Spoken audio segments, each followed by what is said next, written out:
Hey, Kevin here, Top One Financial Advisor, two-time author, one-time bestseller, and we are here to talk about the stock market. Today, I want to give you count them, three rules that you need to have as a new investor in 2021. And really, in any point in time, you're going to need these three rules. They're going to last you for a while. So right now, go ahead and hit the share button. Why? Because there are more people just like you who need this type of information, especially right now with all the stuff that's happened with GameStop, all the stuff that's happened with AMC, BlackBerry, Nokia, and the list goes on. This is always important. You can apply this at any point in history. You need to know this stuff right now. Hit the share button and hit the like button or the save button. Whatever it is, add it to your playlist. Whatever it is you need, make sure you hit them buttons right now. As you're doing that, I have my little piece of paper here for the three rules that you need to have as a new investor, even as a new trader right now.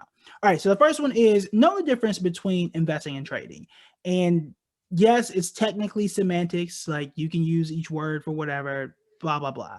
The main thing is investors have a certain mindset and traders have a certain mindset. And that's not to say that one is better than the other. That's not to say that you can't do both. I do both. You can do both, except you, in my view, you need to start with regular investing and then move to trading. Because if you can't understand what's a good stock and what's a good stock to hold, you're not going to know how to trade it. So that's the first thing. You can't, a lot of people skipped everything, right? It went straight to AMC, straight to GameStop, and said, yeah, I'm going to trade it. I'm going to get in here. I'm going to do this stuff and be real fancy and then hop out of it. Well, you got some people complaining in Facebook groups and Reddit streams right now saying, oh my God, the stock tanked. Oh my God, like this is terrible. What are they doing to us? Why am I losing money? Well, if you've been here, you know the AMC wasn't all that great. We had videos almost a year ago, nearly a year ago now, where we talked about how AMC was almost bankrupt and Amazon was considering buying them. That's how bad it was. AMC was never a good company. Let me not say never. AMC hadn't been a good company for years, and neither was GameStop, right? If you are an investor, you'd have done that research, you would have known that, and you would have known that's probably not a place that you want to be. So investors are much more long-term. Long-term to you could be different from someone else. Generally, y'all know my process. I invest for 6 months. And at that 6-month mark, which is June and December, I come back and reevaluate. That doesn't mean I just get out of it. It just means I need to double check and make sure you're still a good company. Now, I don't care if it's Apple. I don't care if it's Dollar General. I don't care if it's Walmart. You come back, everybody gets reevaluated to see if you make it to the next round. In most cases, they do. Like I haven't had to kick out Apple. I haven't had to kick out Nike. They made it to the next round for years now, right? So it's just my personal process. I think that most investors need to reevaluate their portfolio anywhere between one time per year and up to four, anywhere between 1 and 4. So it's quarterly or annual, or right in the middle where it's semi-annual, which is what I do. The reason why you do that, you want to allow your investments to grow. You want to make adjustments when adjustments need to be made, and you want to give time for that stuff to breathe, because look at last year. We didn't learn nothing else from 2020. There was a point where the market was down 34%, or maybe 37%. It was down 30 plus. It was awful. Everything was on fire. Before the end of the year, we were up more than 10%.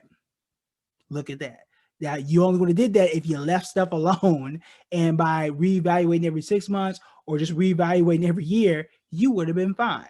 But that's how investors work, where you're just, look, I'm doing what I'm doing. I'm calm. I don't need to check the market every day. I know I got quality. I'll come back and reevaluate when it's my time to come and reevaluate. So that's one school of thought. Very much relaxed, and you can still make a whole lot of money by doing that as well. On the opposite, that's the trader mentality, where you're trying to get in and do stuff on a kind of, you're really investing more for income. So I'm investing so I can get the money and pay bills. And you shouldn't be in a desperate position where it's like I have to, but it's like I would prefer. So I'm investing for income. This is my salary that my investments are paying me. So I'm trying to get in and get out. I have a monthly target that I'm trying to hit. Maybe I'm trying to make $1,000 a month. Maybe I'm trying to make $1,000 a day. I have a friend who does that. She averages really more than that, close to $1,000 every single day by trading. Now, there are some caveats to it. It's a lot harder. It's a lot more risky. It's really hard to do if you don't have the right stuff in place. And it actually brings us to number 2, which we'll get to in just a second. But there are two separate mentalities. The good thing about trading is you can make money whether the market is going up down, or sideways. You're going to be fine in all conditions as a trader. As an investor, primarily, you're only making money when the market is up. The good thing for you is the market is up more times than not. I think if you go back, go back to 2000, it was only a handful of times that the market was down. And that's, it's, I think, I forget what the exact stat is. I don't know if it's 70, 75% of the time the market is up. And that's, you're going to be all right. The longer you invest, the higher likelihood that you have. And it really depends on what you invest in too. Like Apple has been good for a long time, right? Microsoft has been good for quite a while. Amazon, right? So it depends on what you invest in too, because that really changes the game. So all that stuff, investing, I'm more long-term, I'm more relaxed, I'm still making money. And trading is more, I'm looking for income, I'm trying to get in and out every day. I'm really checking my account more often.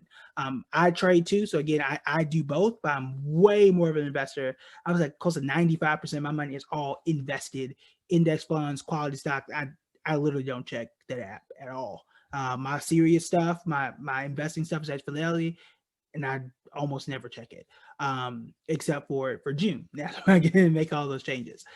So trader though, you're looking at it multiple times a day. I look at my app. I have an alarm. I check it twice a day when I'm in a trade. If I'm not trading that day, then I don't really have anything to do. But that's how traders are. There's no right or wrong answer, but I do think you need to start with investing first and then move to trading. So going with that, in number two, you got to align your expectations. So if I'm an investor, I need to expect to be in something for a while. I need to expect that it's going to be a good home cooked meal and not something you're going to microwave. Yeah, those things don't usually end up in your favor. So as an investor, and I get people in my class sometimes like, yeah, well, I didn't, I thought I was going to make 1,000% overnight. I'm like, no, that's not how investing works. It never worked that way. It does work over time. I'm considering doing a course on creating your six-figure investing plan.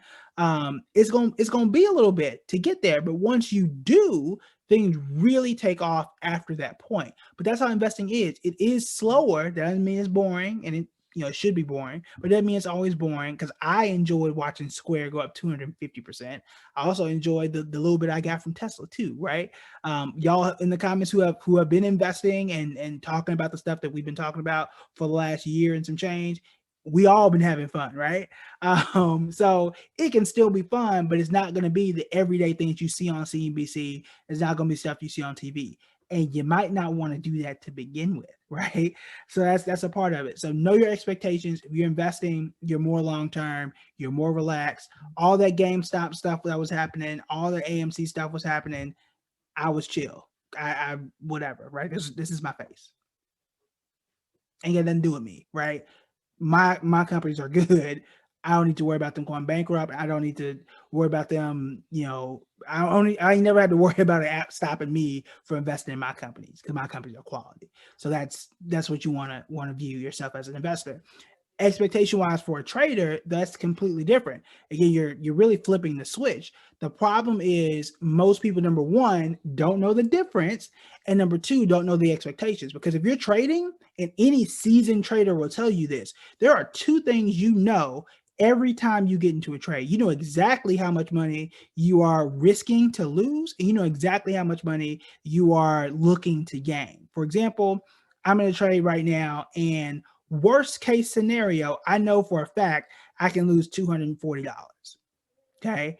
Best case scenario, which is what we're looking to do, I know I'm about to walk out of this thing with $1,200. So I can risk 240 or make 1,200. How do I know that? Because I've already set the trade up. I have my trading plan. I know the price I'm getting in at. I know the price I'm selling if things don't go well. I already know the price that I'm selling at if things go the exact way I want them to. You got to have that if you're trading. So if you were somebody that was brand new, you just jumped into AMC because you heard everybody else jump into AMC. You didn't say, I'm jumping at AMC I'm making this price up.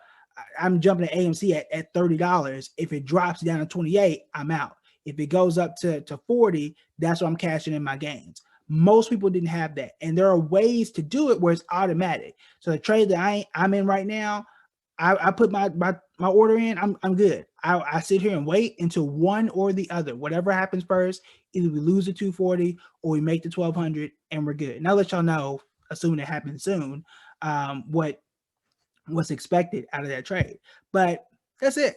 I know exactly what I'm doing in that trade. End of story. I don't need to worry about all that. But people who don't understand it and you think you're investing, because investing, it doesn't matter what price. I'm investing for long term. I'm DCAing, putting in money every month, and the price typically rise. So I'm just gonna keep buying and buying and buying. I'm gonna be fine, right? That's not the same case with trading. It's two completely different buckets. If you don't know what you're doing when you're trading, you can take your time and learn.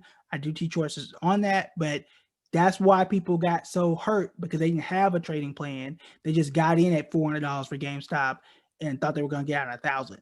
No. Doesn't always work that way. All right. So number 3 is investing things that deserve to go up. That deserve to go up. And this builds off of everything, really. But when we go back to any IPO, brand new company, right? Sometimes they go well, sometimes they don't go well. But the reason why I avoid is because I don't know if that company deserves to go up yet, right? I know if Apple is they're building a new Apple car. I know they put out a new iPhone. I know they still got $1 trillion in cash. They still got the same CEO. Like all these things, the company deserves to go up. Like you got on paper, you got the stuff to have the stock to rise.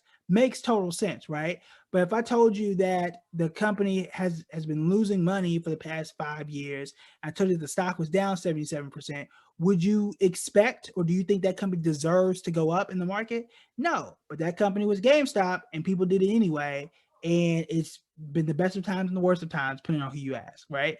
Same thing with AMC. You go back and look at AMC, they were down for years. I even did a video, last March, maybe last April, where people were talking about the rumor of Amazon buying AMC because they were going bankrupt. Does that company deserve to, does that company deserve to go up? No, probably not. But again, the market is not always logical. So these are the things that you want to invest in terms of like spending the time to understand. And it's not you guessing, it's you knowing. You don't want to guess and say, oh, wow, I hope this goes up. No, you want to say, look, I understand what this company does. I understand what they have. They do deserve to go up, or they don't. And those are very easy and simple questions that you need to ask yourself and find the answers to. If you don't have them, you don't need to be investing in that. As a trader, this thing is different because you can make money whether the stock goes up or down, but you still need that reasoning, right? You should be able to say this company deserves to go down because X, Y, and Z, they lost this, they don't have this, they don't have this, and they've been falling for the past 10 months or whatever. You need to have that. If you don't understand why a company deserves, I love that word, deserves to go up or down, you're not going to know where you're supposed to be as an investor and especially as a trader. So those are 3 rules. Write them down if you got to. Share the video. Put in your comments what would you add to these rules. But again, it's number 1, know the difference between investing and trading. They are separate. It's 2 different mindsets. You can do both, and that's fine, but you don't want to jump into an investment thinking it's a trade and get upset because it didn't grow by $1 million overnight. And you don't want to get into a trade thinking like, oh, yeah, I can hold this forever when it's something that's extremely hot. Like I made money off of AMC, but I was trading. I knew exactly what I was doing. I knew exactly the price I was getting in at and out of, and boom. And I think I even told you guys that like within, what was it, 14 or 15 minutes, maybe even 20 minutes, I got my money and I was out and I was done because that was my trading plan. After that, it does what it wants to do. They ain't got nothing to do with me, right? So you got to be very, very careful about that stuff. So know the difference. Have your expectations. I have my expectation of what was going to happen with any investment I'm going to have. I expect Square to be one of my best investments. I expect Google to be extremely well. That's my stock that nobody's talking about. For me, did a video on that as to why I think that. But those companies deserve to go up. That's number 3, right? But I have my expectations. I'm not thinking that Google is going to blow up overnight, even though it's a good company. I'm in it for the long haul. I'll come back in 6 months, hopefully confirm and continue to hold it. So that's what you want to do. So number 1, know the difference between investing and trading. Number 2, align your expectations. If you're investing, you need to have your expectations on long term. If you're trading, you need to have your expectations for your entry point, your exit point, and all that in between. And then lastly, invest in things that deserve to go up. If it's a quality company, it needs to deserve to go up. Don't just do it because it's popular. Don't just do it because you see everybody else doing it. All right, that's it for me. I'll talk to you guys later. Bye.